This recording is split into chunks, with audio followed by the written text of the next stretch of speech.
Good evening. Welcome to episode 8 of Founders Talk. Thank you so much for tuning in on a Wednesday evening. We have an absolutely amazing session up for you guys today. Very, very interactive session. So we have Ms. Sujata Bogawat with us, right? And she'll be talking to us about why being financially savvy is a key success to your startup, right? And I know a lot of the audiences are startup founders, or you're working with an early stage startup, or you have ideas for a startup. And I think the financial part of it is always something we want to forget, but it's very essential, and Sujata is going to go really, really in deep into that today. So a little bit more about Sujata. So Sujata Bogawat is a senior partner at Baheti and Somani, a chartered accountant and MBA by qualification. She has diverse experience spanning 2 decades across manufacturing, startups, consulting companies, and even not-for-profits. Sujata specializes in advising VC-funded startups and startup incubators across the country. As a partner at Baheti and Somani LLP, Sujata manages a startup consulting function and advises startups on investment transactions, valuation, compliance, and good governance. Previously, Sujata worked as the Vice President of Finance at firstcry.com, one of Pune's unicorns, great company. She was General Manager at NCL Venture Center and a Finance Controller at Thermax Limited. She has strong ecosystem connects with the startup incubators and academic institutions, such as the NCL Venture Center, Wilgrow Foundation, CIBA, Translation Research Foundation, GNCASR Bangalore, RISE Foundation, IISER Kolkata. We're very, very happy to have you, ma'am. Thank you so much, Srinath. So I'm just going to share my screen right now, and you'd have to stop sharing your screen. Okay, is my screen visible? Yes, ma'am. Okay, thank you so much, Srinath, and good evening to all the participants. It's a real pleasure to speak at the Flame Founders Talk series. And like Srinath said, I'm going to deep dive into a lot of aspects of the financial, legal, accounting, compliance stuff that is important for startups, but at times either get missed out and do not get adequate importance. So over the last decade, I have worked with dozens of startup founders across sectors. In my talk today, I will share with you some critical lessons that I have seen startup founders learn the hard way. Let's face it, I mean, finance, legal, accounting stuff is not the most glamorous part of being a startup founder, right? I mean, in fact, financial mechanics of running your startup can either be very overwhelming or really boring. And so typically it gets delegated to CAs or your accountants. Now, most founders learn financial management on the job by way of trial and error. And though it can be argued that learning from making mistakes is a part of startup evolution, there are some outcomes of financial decisions of a startup which just cannot be undone. But before we move on to my presentation, I would like you guys to take a quick quiz. It's a short quiz. It should not take you more than 3 minutes. I'm pasting a link for the quiz in the chat box. This exercise will test your knowledge about the things I'm going to speak on. We will not discuss the answers after the quiz, but as I go through my talk, the answers will be evident to you. So I'm going to paste the link to the quiz in the chat box, and in about 30 seconds, when I see 10-15 people join, I will start the quiz. So until then, you just need to bear with me. Okay? Once again, guys, chat, the link to the quiz will be in the chat. They have a leaderboard section there. So all of you get onto the chat and figure out, let's see who gets on top of this before the talk starts. And if you have any other questions, please put it in the Q&A box that's below. That should be in the middle of the screen, bottom area. All the questions there I will be asking towards the end of the session, and Sujata ma'am will be answering that for us. Sujata, the link I've already pasted, but apparently no. I will paste the link because every time I get a newer one. Is that visible? Yes. Okay, great. So I can see people are joining. Arnav, Varun, Rishabh, Kumar. Guys, some send questions in that the link hasn't worked. Please use the new link that's on the chat section. Maybe refresh your connection to see if there's any network issues on your side. And I think we'll see you on the other side of the quiz.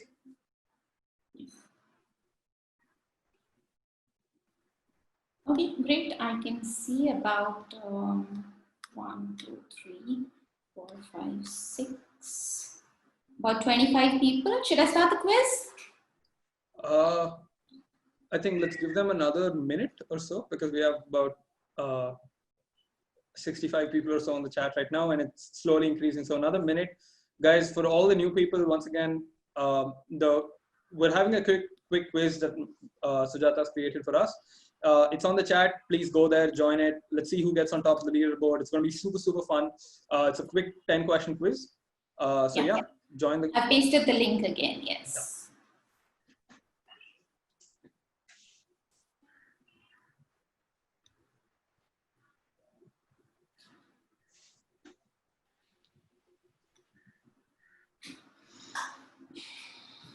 Sujata, someone's asked if they should click on start game.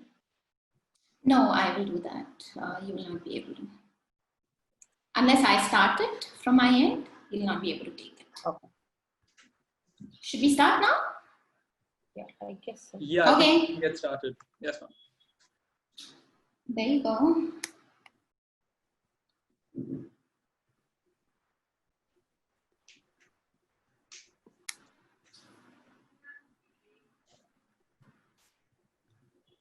Sujata, there seems to be a limit on the number of players, because I think some of them are getting it that maximum limit is 25 participants. We can't join. Okay, I guess I'm sorry about that. This is new for me, so but you know what, we will go through each of those answers anyways during the slide, so that's great. I believe there are additional bonus points for people who answer quickly, so guys might want to try that too.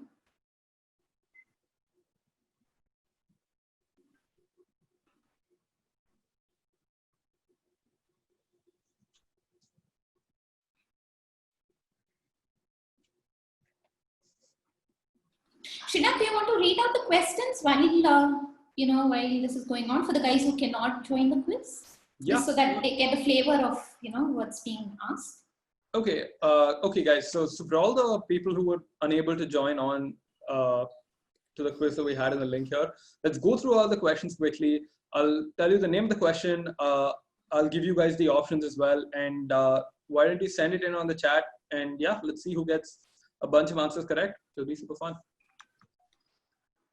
Okay, so let's start with question 1. Right, question 1. I plan to start a SaaS company. SaaS being software as a service. My development team will be in India.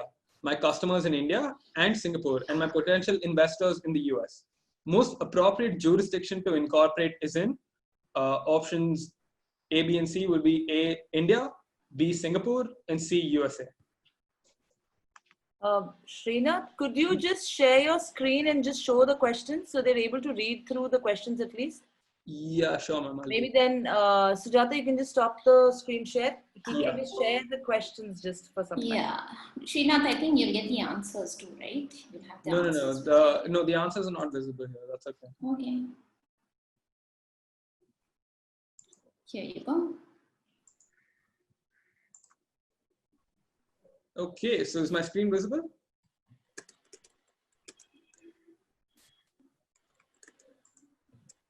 Ma'am, is my screen visible? Yes, yes, yes. Okay, guys, so once again, question number 1, we have that here. Type in what you guys think is the appropriate answer in the chat. And once we get a couple of answers, we'll move to the next one.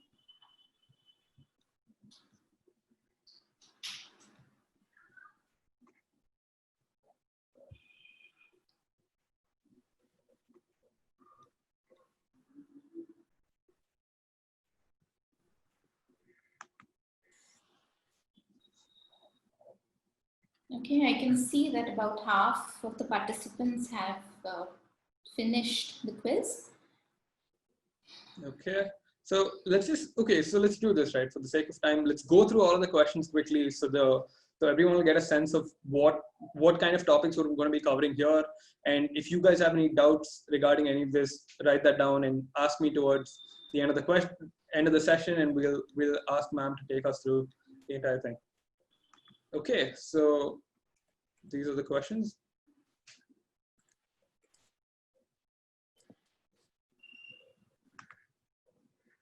I think we're getting a good number of responses from the chat though. Mm-hmm. Okay, guys, we're done with question 1. Let's move to question 2. I think people are quite excited to do the quiz, so we'll maybe take the first 5 questions and then we'll move to the session. Sure.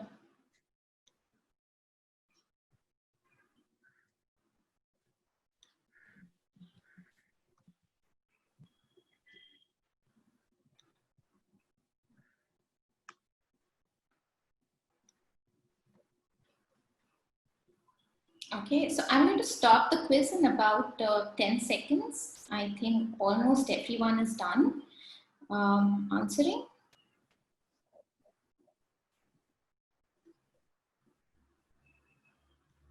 Yeah. Okay, looks like everyone's done with 3. Now let's do 4 and 5, guys. That'll be the last 2 questions right now, and we'll cover all these topics again, obviously, in the talk.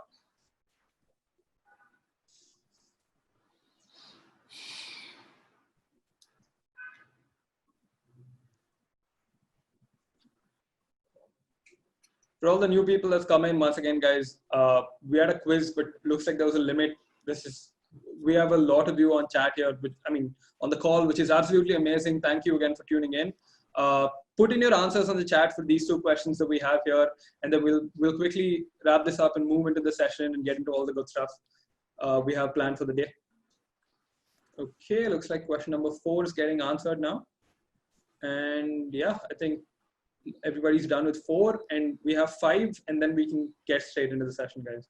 So send in your answer for question number 5 from one of the options on the screen. Okay, and I'm going to end the quiz, and you guys will come, you guys will get your answers too. Right. Let's see who scored the best. So 3rd place is Varun, 2nd place is Sarbani, and 1st place is Pratyush. Excellent. However, what I see is this, right? The correct answer rate is just a little over 50%. So it looks like we do have a lot of questions that need answers, need to be answered. The question that most people got correct, and I was hoping that you would, was the one in the cap table. Okay. About 2/3 of the people got it correct. I think that's question number 6, right? A startup cap table should show which is the following. Yes. Okay, okay, guys. Great. We've gotten a bunch of answers for question number 5. Thank you all so much for participating in this. We can move straight into the section now. I'll stop sharing my screen. Ma'am, you can start sharing your screen now. Yeah. Okay. Is this visible? Yes. Right. So first things first, I cannot emphasize enough that choosing the wrong entity and ownership structure can be costly or even catastrophic to a startup, because it is very difficult to course correct once you've chosen a particular path. Now, whether to register a company and where to register it is the first question which a lot of startup entrepreneurs have in their minds. Now, bear in mind this decision is driven by the nature of your business, your customers, the intellectual property, investors, and most importantly, your budget. Yeah. For example, if you're a SaaS-based company, you can provide services digitally from India and collect money from different currencies via various payment gateway portals.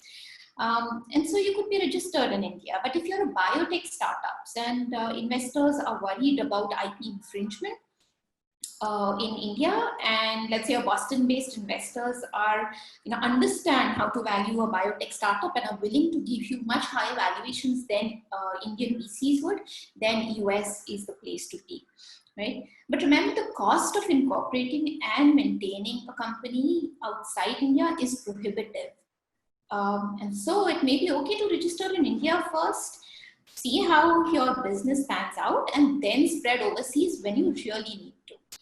Now, other than costs, a few compliances that you need to be aware of, and these are involved in typically cross-border holdings and transactions. These are very demanding and fairly stringent as well.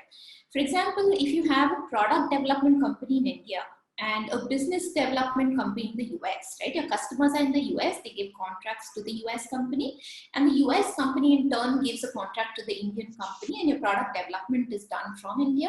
Then transfer pricing regulations apply. And under transfer pricing, you have to set aside at least 17% of the Indian company cost as a markup, as a profit in India, and pay tax on it.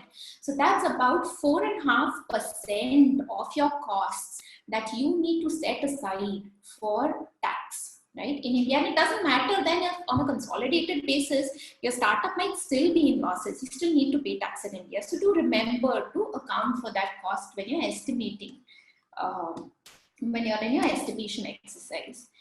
The other thing that a lot of startup founders do not know is, in case your startup's turnover exceeds 50 crores and you have a business in the US, but you're managing it from India, you do not have any officers, directors, employees, managers in the US, under what's called POEM rules, right? Place of effective management rules. This is as per Income Tax Act. The profits of the US company can be taxed both in India as well as in the US.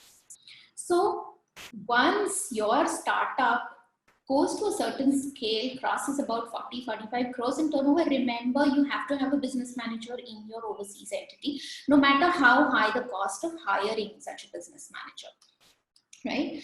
Another major pitfall to avoid, and because this is a gross contravention of FEMA regulations, is if you incorporate a business development company overseas and you transfer or you remit money to open that company under the liberalized remittance scheme, LRS scheme, yeah, which is basically the only way for an individual to remit funds overseas, you are prohibited to create an Indian subsidiary. You are not allowed to create a step-down subsidiary in India. It is contravention of the round-tripping rules.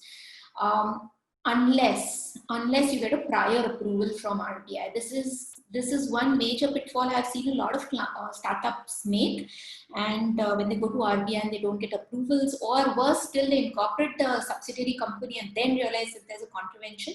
There's nothing you can do at that point in time.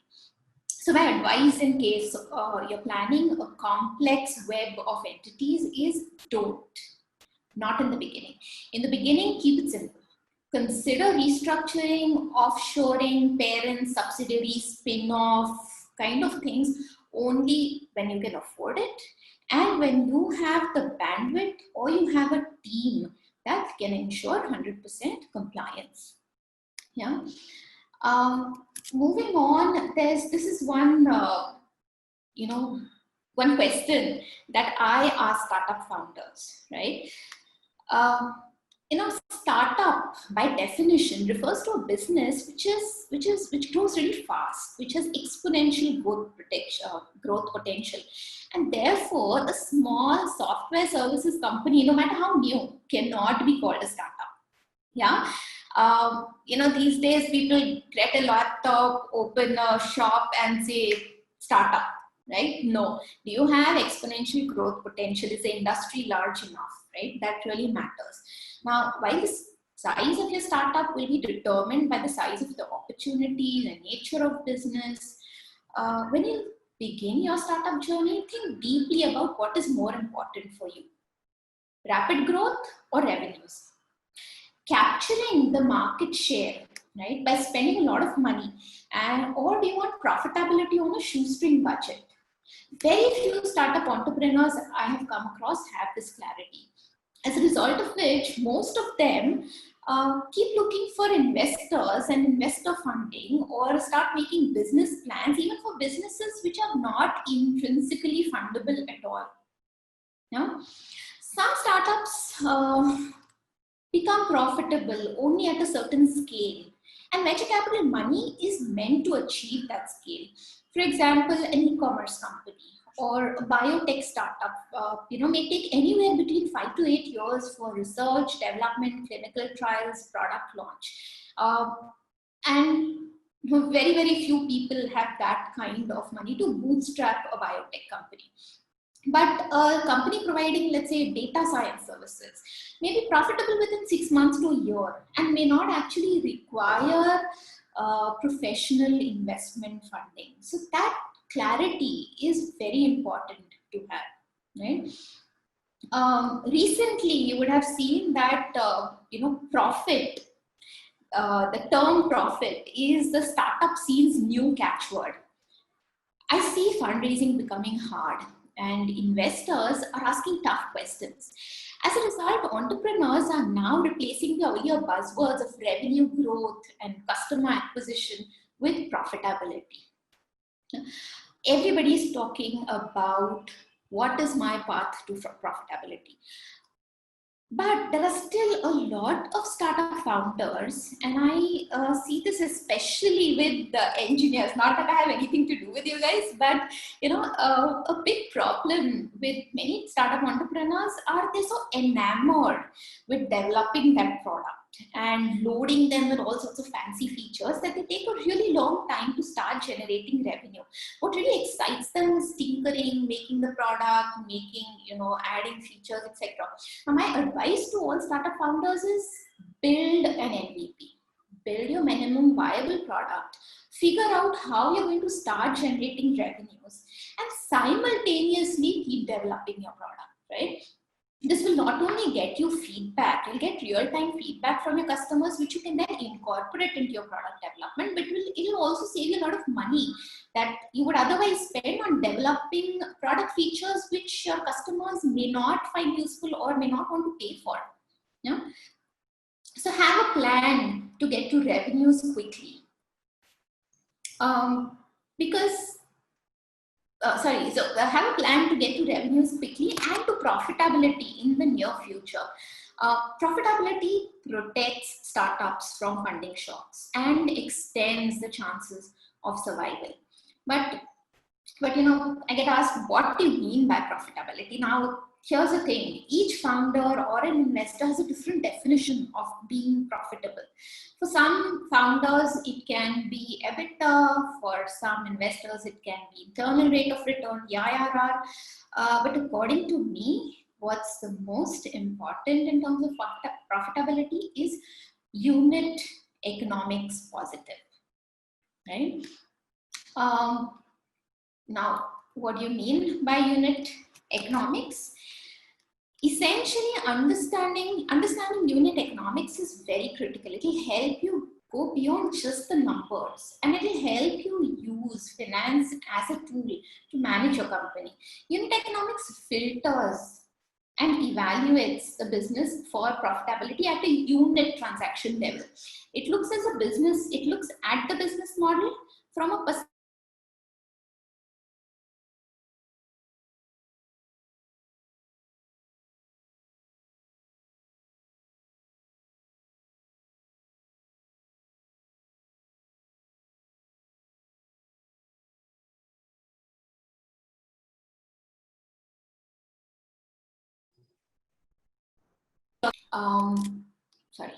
So calculate your unit economics before you start selling. Ma'am, would you be able to go over the last two sentences again, because I think your connection dropped. Sure. Okay. So calculate your unit economics before you start selling. Okay? Because unit economics will tell you that on a per product or a per contract or a per order or a per subscription level, are you making money? And only when you can extrapolate from a per product to larger numbers, will you know whether your business is going to self-sustain or not. And remember, this is dilemma I see a lot of startup entrepreneurs go through, right? You're a startup, you're selling to enterprises, or you want to get more customers, and you start selling at a lower cost, a lower price. You start free models, freemium models, etc. But do remember, keep it at the back of your mind that growth on the back of an unprofitable product will always result in a loss. It's an expensive mistake if your startup is funded, but it's a catastrophic one if it isn't, right? When your product is underpriced and you need to give services and you need onboarding and you give it away below cost, the lack of enough unit profit causes a downward spiral, and it's very difficult to get out of this downward spiral unless you can line up investors really quickly to make up for the deficit. Also remember, when you're pitching to an investor and they ask you about unit economics, right? Investors can determine very quickly when the founder is trying to defend a revenue model that is not thought through. It does not take more than a few questions to unravel the woven threads in your story. So zeroing in on more profitable products, product mix, customers early in the life of your startup can make all the difference between a startup that thrives and a startup that doesn't work. Okay. A pitfall that I see with funded startups, startups which have raised lots of money are at a big particular risk.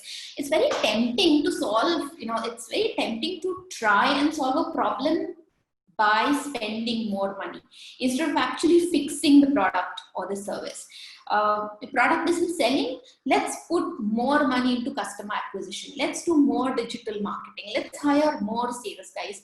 No, have you checked whether the product is not selling because people are not willing to pay for it? It's not solving a big enough pain, or the features are not great. The UI needs work on, right? So figuring that out instead of pouring more money into the business, not a good idea. I've seen this play out in a few of my funded startups. One startup which worked in the area of embedded electronics, right, went on a shopping spree and they spent 50% of their funding on importing electronic components from China, right? And why did they spend so much money? Because it was cheap to buy in bulk. Now, as it turns out, the technology did not work, and these components became obsolete overnight. And when you spend 50% of your round in buying consumables, you don't have enough money to build the next version of your product. Another company, a fintech startup I know, went on a selling spree. They were selling microcredit services, and they would borrow money from NBFCs and sell it to the gig operators and microcredit, small amounts, right? Now, to garner a huge market, they started giving discounts, cashbacks, without actually creating a robust revenue model.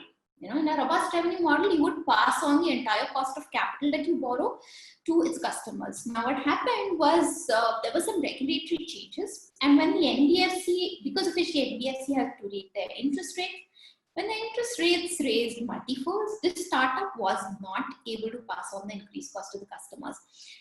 This was a Series A funded startup, okay, raised in excess of $1 million, had to fold within 15 months of raising the investment fund. So therefore, bear in mind, mindless growth with poor unit economics is a recipe for disaster, no matter how well funded you are. So please avoid that. Yeah. Which brings me to the next important aspect of managing a startup. It is critical to determine how much cash you need to open and operate your business before you set up the shop. To keep your business running smoothly in the startup phase, you need enough capital to cover at least the expenses until you start making a positive cash. Now, a number that I insist each of my founder clients track on a weekly basis is the cash balance. A cash balance is the lifeblood of a business. Most startups die not because they didn't have a great product or they didn't have enough customers. They die simply because they run out of cash, right? So this basically means you have to track inflows, which is collections, not just sales. A lot of startup founders do that, right? Sales kitna hai, revenues kitna hai, how many subscriptions have you sold, or how many orders have you got, what's the order value, right? No, yes, sure, that is important, but ensure that those orders, those sales, those revenues actually convert into cash. Also start tracking outflows. Again, when I say outflows, not only current outflows, what you're going to, what you're spending, but actually also forecast what you're going to need to spend in the next realistic future, and be realistic about these expenses, right? All of us know that plans don't necessarily pan out the way we like. Inflows are always less than what we'd like, and outflows are always more than what we would want to spend. But that does not mean that you need to optimize your estimates to, sort of fit within the available funds. Be realistic about your cash outflows. Now, when you know your cash outflows and your cash inflows, the difference between the outflow and the inflow is called a burn, right? Literally, how much cash will you burn during a period of time, monthly, quarterly, annual, whatever. And once you divide the cash balance in your account, right, with this burn rate, that is going to give you your runway.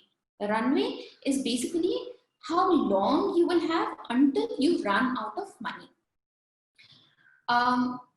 Again, remember that high burn rates by themselves are not worrisome. So just because I'm spending crores a month, no, that's not a worry. What is worrisome is when you scale your business up, does your business model look any better? Or are your burn rates increasing exponentially at a faster rate than your revenues, right? Burn rates are also very scary when the runway is short. Yeah? So if you're burning, let's say 20 lakhs a month, when you have 3 crores in your bank account, that's fine. You're going to be okay for 15 months. But if you're going to burn 50 lakhs a month with only 2 crores in your bank account, that's barely 4 months of runway, and that is not good. Yeah?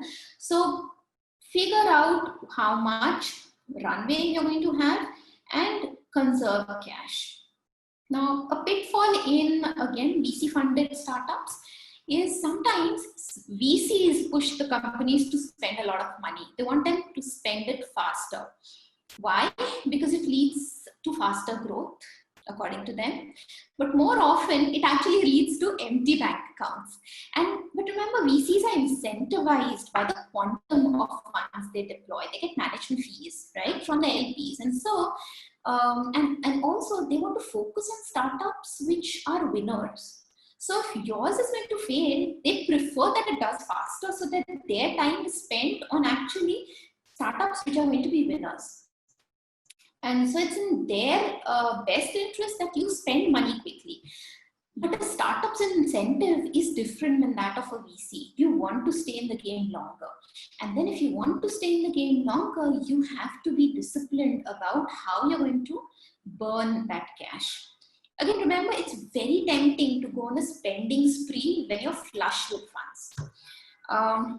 Like for example, if you find a great name for a product or a company, but the domain name costs a bomb, right? No matter how great the name, if it is expensive, it is not a great name.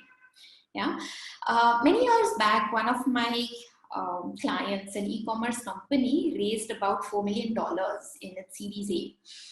They made this mistake. They bought a fantastic domain name for 50 lakhs.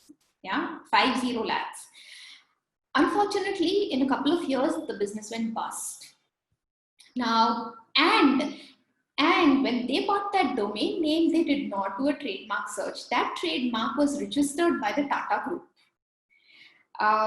Now you can imagine when the business went bust and when they went to sell the domain, they had to sell it at a lower cost.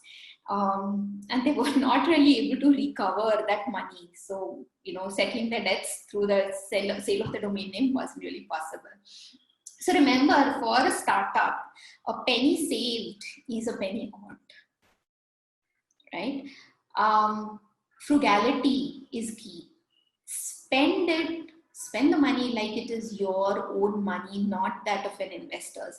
Spend it like you're not going to raise any more money. Squeeze every drop from the rupee that's available to you to stay in the game longer. I really cannot emphasize it more than this. Do not get tempted to spend discriminately, arbitrarily, right? And this, again, a fairly common problem that I've seen. As the saying goes, there's many a slip between the cup and the lip, right? If there's one thing all startups have in common, it's that something always goes wrong. And nowhere more than in the matters of funding. Deals fall through all the time. Investors will drag deals. Surprisingly long time is spent on negotiations and an even longer time in the paperwork. A CEO's bandwidth is consumed in this process, and unless you have a co-founder to manage operations or technology, typically the startup business suffers.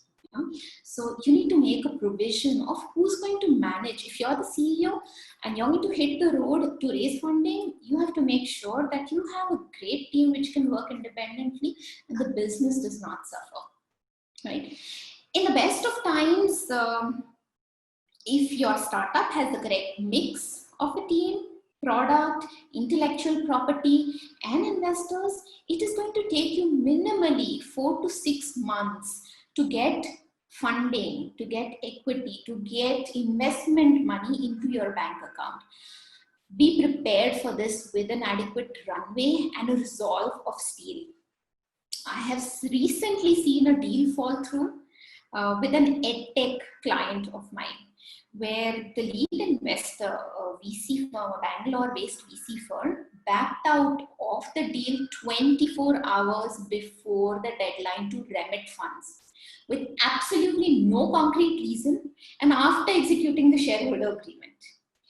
My client had already spent 8 months syndicating this deal between 2 VC firms and a bunch of angels. And you can imagine, right? 24 hours before, we've got our press release ready and we've got a party planned and everything. And 24 hours before this, the lead investor walks out. It would have taken my client another 6 months to patch up that deficit, and it would have killed the startups despite having a fantastic product and an amazing team. Thankfully for him, though, the other investors immediately put down enough cash to make up for the deficit, and now that startup is on its way to raise a Series A. But, you know, like I said, there's many a slip, right? So especially when you're syndicating deal between many different investors, my advice would be, the moment somebody signs a term sheet, get the shareholder agreement done, get the money into the bank account. Don't try to get many different investors to sign one shareholder agreement and have one timeline. Just say somebody says, yes, I'm willing to do it, just go ahead with it. Doesn't matter if you have to do multiple small rounds, but at least you don't lose deals that way. Another big reason why I have seen deals fall through is due diligence. Due diligence is one reason why term sheets do not convert into funding. If your books and compliances are messy, no investor will want to touch you. A garment manufacturing company came to me recently. They have an acquisition interest from one of India's largest leading fashion e-commerce portals. And I don't know if you guys know, but in the garment industry, garments are manufactured by workers and they're paid on a daily wage or on a piece rate, right? If you stitch a button, you'll get so many. If you do embroidery, so much. If you, cut extra trimmings, you'll get so much, that kind of thing. While this is an industry policy, it's not strictly in line with the labor laws. And this company has been around for 15 years. Over the last 15 years, they've employed about 3,000 such workers. Needless to say, their PF, ESIC, bonus payments were a mess. Now, not only the penalty for this sorting this out would be exorbitant, but the contingent liability ke kuch theek se math sort nahi hua hai, that that contingent liability would have hung over the promoter's head at all times. At the end of which, there was also no guarantee that they would get acquired, right? So they had to give up on that deal and survive as a regular manufacturing company. But this goes to show how important it is to have your business 100% compliance with the regulations, especially if you are looking for investors.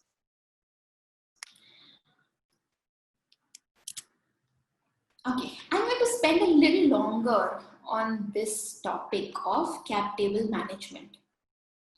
If there's one thing you want to take away from my talk, this is it, right? One of the most crucial financial pitfalls startup founders make is not taking enough time to understand their cap table. For any up and coming founder, it is crucial to have detailed understanding of who owns what at each stage of the startup. A cap table includes factors such as shareholder information, their ownership, the vesting schedules, voting percentage, price at which they bought the shares, the valuation of the company. It basically takes all the material information related to the capitalization of your company and it summarizes that into a digestible format. Now, this format helps founders make decisions such as issuing equity grants to employees, raising additional round of financing, simulating on how much dilution they should go through, calculating liquidation waterfalls at a liquidity event, etc. Now, a typical startup cap table would look something like this, right? Where you have all the investors on one side and all the different rounds that you've raised, the amount of investment that they've raised, the number of shares they hold, the equity percentage, at what valuation did the startup raise funding, etc. So this is possible to do. Obviously, there are some online tools available. Startup Equity has recently started one in the US. Clutter is a very, very popular app. In case you want to actually download some templates, venturehacks.com has some really good material. So, that's essentially what a startup cap table looks like. But more than half the startups I have advised have had cap tables which do not reflect shareholder commitments, that co-founder shareholding is not reflected correctly. When founders incorporate companies, they incorporate them with family members who then continue to stay on the startup capital table even if they're not involved in startups.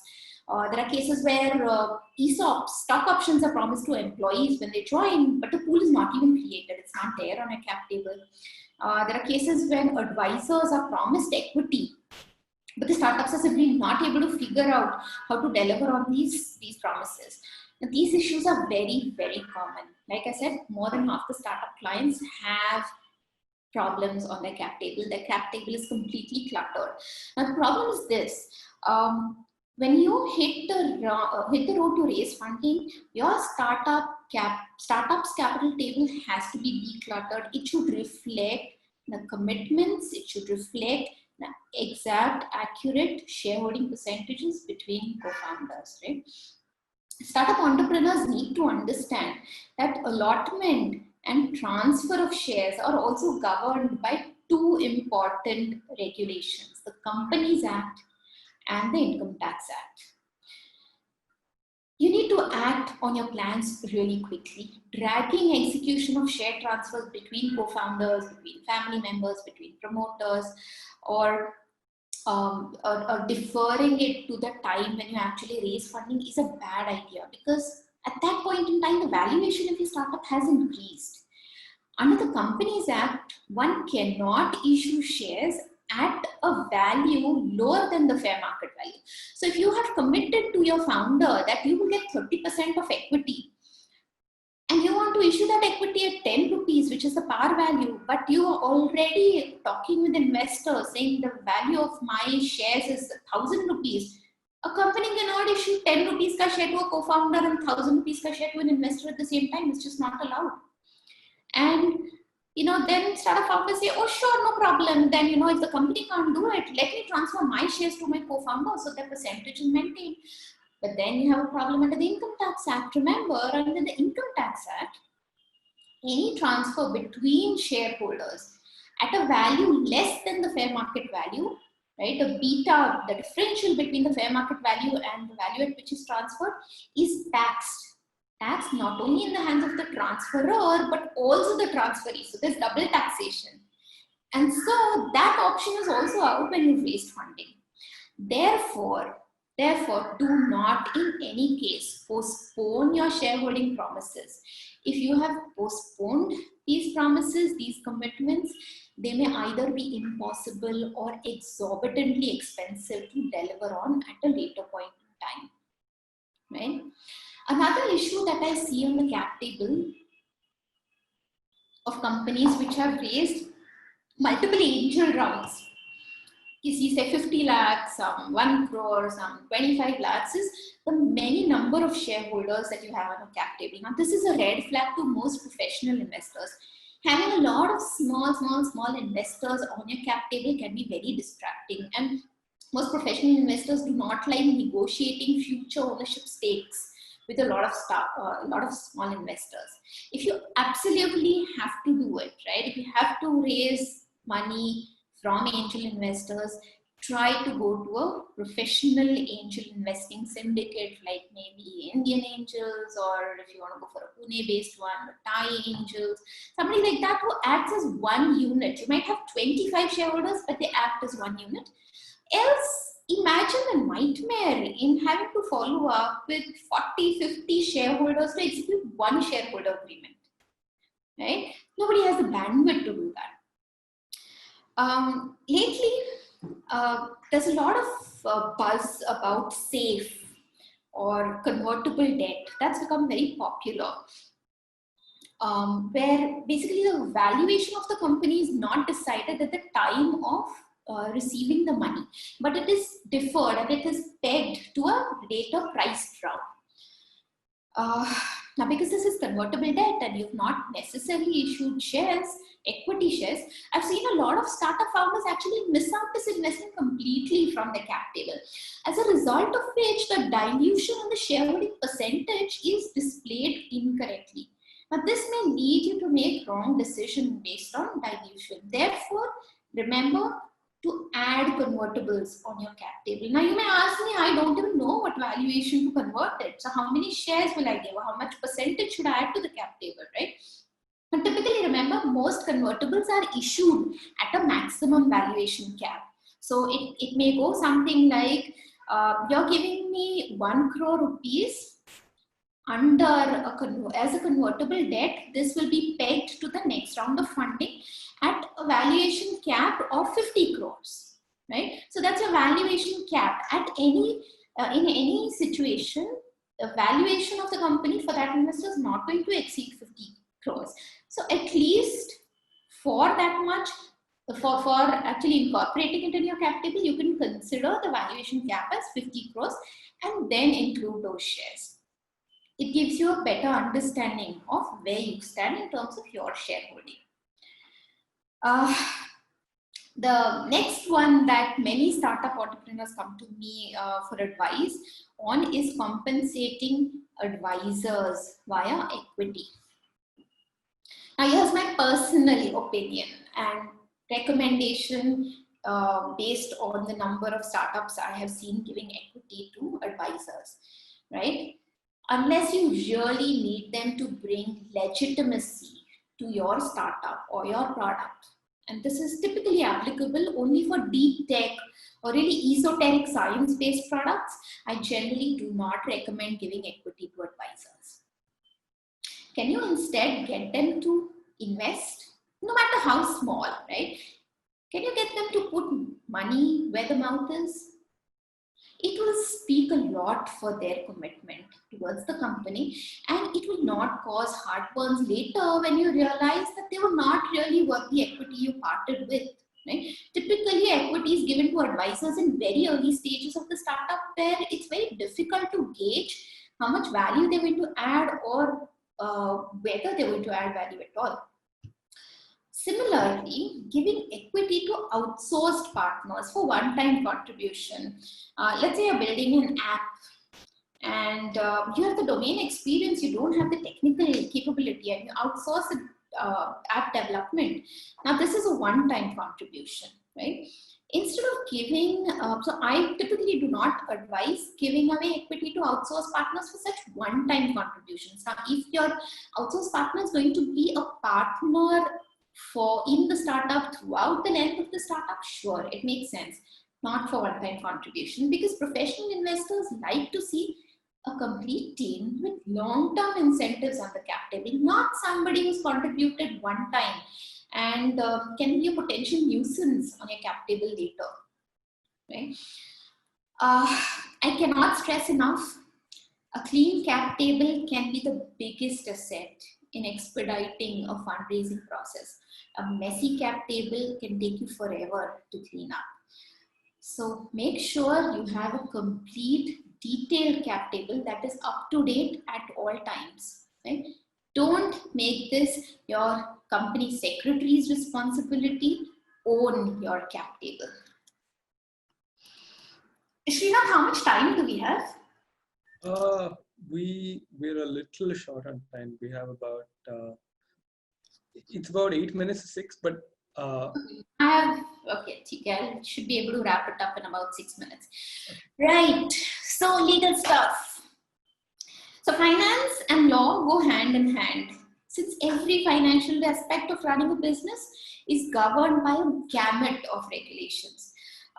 According to a recent survey conducted by Team Leads in the state of Maharashtra, in the state of Maharashtra, companies have to follow 67 state regulations, 3,657 compliances, and 215 filings annually. And you know what? I'm only counting the Maharashtra laws, not the central laws, right? This is only Maharashtra. So I can understand when a startup founder gives me the excuse of ignorance flaw, right, for non-compliance. Unfortunately, the government departments are not so understanding. And so startup founders should at least be familiar with broad provisions of the Companies Act, of the Income Tax Act, and of the labor law regulations applicable to your business. It's very easy. Please go sit in front of your CA or your company secretary or your labor lawyer or consultant and ask them and note it down. Really not difficult, right? But I would like to again go back to the previous slide, to one of those points on the previous slide over here, which is around compensating advisors or outsource contractors. I get a lot of this also. Can we give sweat equity? A lot of conversations with my startup founders go like, ma'am, you know, this guy is a scientist and he's only going to advise me, but I want to give him 1% equity. Or this is an outsource contractor, he's doing a lot of work for me, I would like to give them 10% equity. But remember, issuing sweat equity is not easy. You need to value the company, then you need to value the service. And not you, right? When I see you, you have to actually get professional valuation reports from registered valuers. Value the company, value the service. And then you can give enough equity, which is in proportion. The value of service is in proportion to the value of the company. So let's say the value of the company is 10 crores and your partner has done 10 lakhs worth of work, then you can give 10%, right? So you have to get valuation reports. Remember also that the value of that service, 10 lakhs, may be chargeable to 8% GST. And because your startup is taking services, you need to deduct 10% TDS on it. So that's 18% GST plus 10% TDS, that's 28% in terms of cash outflow for you. Yeah. And then making valuation reports, then doing paperwork for sweat equity, and then issuing that equity. You might end up spending 1 lakh on getting this paperwork done for a contract value of 10 lakhs. So long as you're aware of this and you're ready to do it, fine. Because clearly this is the only clean way of issuing shares for receipt of services, right? But remember, it is also very expensive and not quite tax effective. I reiterate a case I spoke about on my earlier slide. So many times startups promise stock options or shares to their employees when they join, not knowing one very important thing, that as per Indian regulations, there is a minimum 1 year vesting after grant of stock options, right? Before your employees can say that they have earned those stock options. So no matter when your employees join, one, his vesting starts only after you implement the stock option scheme, and two, only after you grant him, then minimally after a year, he has earned those options. Now, if your employees joined you 3 years back and you started a stock option scheme today, he has to work another year to earn the stock options, which he should have in principle got 3 years back, right? So remember, the further you postpone the creation of stock option plan, the longer your employee needs to wait. Therefore, if you have promised options, do not delay. Implement the stock option right away. But again, similar to sweat equity, do be aware of the significant cost and effort involved in implementing a stock option scheme as well as maintaining it annually. Not only do you need to do a company valuation report for each grant date. So if you give grants to 5 employees throughout the year, you need to have 5 valuation reports from a chartered accountant. But you also need to do a lot of ROC filings, right? So this might be expensive. Figure out if you really need to give grants on 5 different dates, or you can simply give those grants at one point in time. That reduces the effort. Also, really evaluate whether you want to have a stock option plan, because if the average age of your staff is, let's say, early 20s, some mid 20s, it's very likely that your staff, you might have a higher attrition rate, because the value of stock options is typically higher for staff members who are slightly more mature, who have seen stock up, people get compensated, make handsome amounts of money after a stock option, after a liquidity event, right? Earlier in the careers of your employees, they may not value them so much, they might actually value cash more. So really consider, debate about whether you need a stock option, but yes, once you've decided, please get that done ASAP. Now, moving to labor laws. There's a common misconception that ESIC, Employee State Insurance, and Payment of Bonus Act is applicable only to manufacturing companies. Let me dispel that thought. This is a misconception. There are actually software services companies which have had to get ESIC registrations. If you have a staff of 9 or more and you are paying less than 21,000 rupees per month to any of your staff members, ESIC is applicable. Payment of Bonus Act does not matter if you give annual incentives, performance bonuses, your payment, you have to be aware of the Payment of Bonus Act and you have to provide and pay for that bonus. That's equal to 8.33% of basic for 1 month, right? There's also a misconception that if you hire interns, PF and profession tax is not applicable. That is not true. PF and profession tax is applicable on stipends that are paid to investors. So please talk to your labor lawyer, your consultant, your payroll service provider, anybody who has reasonable knowledge about this, and set up these registrations and payments before they become a noose around your neck. Moving on to other sorts of compliances, again, they have a huge financial impact. And Srinath, this is also the last slide of my presentation. Right? I've listed a few commonly encountered miss-outs with startups. Remember, there are stringent penalties for using investment money before allotting shares. So if an investor in his enthusiasm transfers money to your account please don't use it right away. Talk to your company secretary or your chartered accountant before the money hits your bank account. Understand the rules surrounding the use of that money and the timelines. The Companies Act has become so stringent these days that allotment deadlines are tight, and with stricter enforcement now, backdating of transactions is no longer a possibility. That was the case a few years back, not anymore. Also, in case you get money from an overseas investor, please ensure that RBI is informed within 60 days of allotment of the shares to these investors. This reporting is done via what's known as a form FCGPR.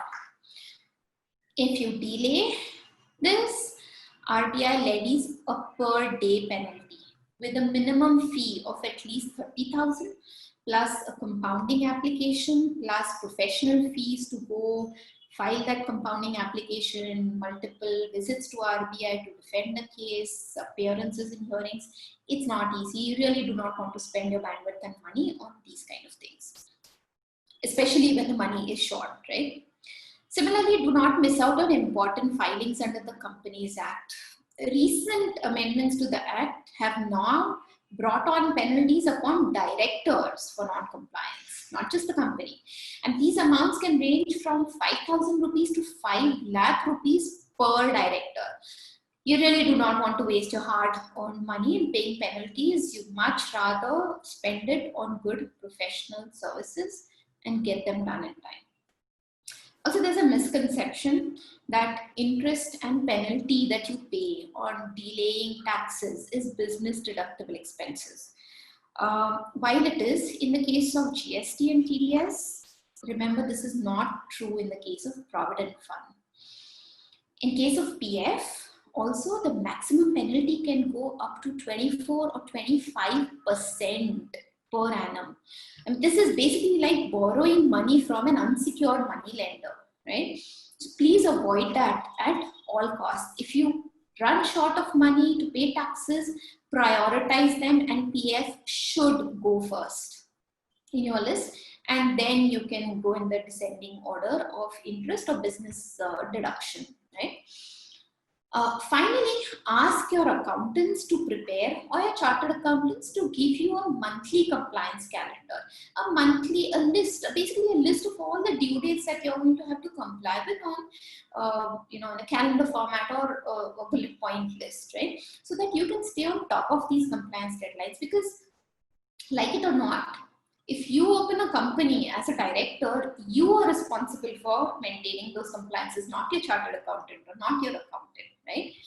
And last piece of advice that I would like to leave you with is, when you look for financial advisors, do not opt for startup friendly ones. Now, whoever has used this term before knows what I mean. Go for somebody who has an understanding of your business, an understanding of your sector, and who you're comfortable with, who's accessible, right? In closing, I would like to say, look down the road at where your financial condition is heading, and this will help you avoid major problems. As you navigate your startup journey, data-driven decisions is the key to ensuring that you have all the necessary information you need to manage your startup's overall health and viability. Startups that manage to avoid these financial and legal pitfalls and missteps have a better shot at success than startups that fail to anticipate and plan for them from the beginning. You can stay in touch with me by following me on Twitter. That's my Twitter handle. And in case you wish to reach out to me for any advice, feel free to drop me a line on my email ID. This is all I have for now. Thank you for listening to me patiently. I wish you all the best, and I hope that these tips help you in making a wonderful startup, wonderful success of your startup. Thank you. Thank you so much, ma'am. I think there were so many high-level concepts that your typical startup founder would not even be aware of till we had an expert like you on board come and give us all of the details about that. And I think that was a lot, right? But I think that was a lot of very, very important information. And I think the entire participating committee must be super happy for everything they learned. I have one question before, I think that will help a lot of the founders here that I'd want you to answer before we call it a day. So typically when you get, I think it's really two questions, right? One, when you get your angel investment, or you get your pre-series A or seed or any of those things, how do you go about spending it the right way?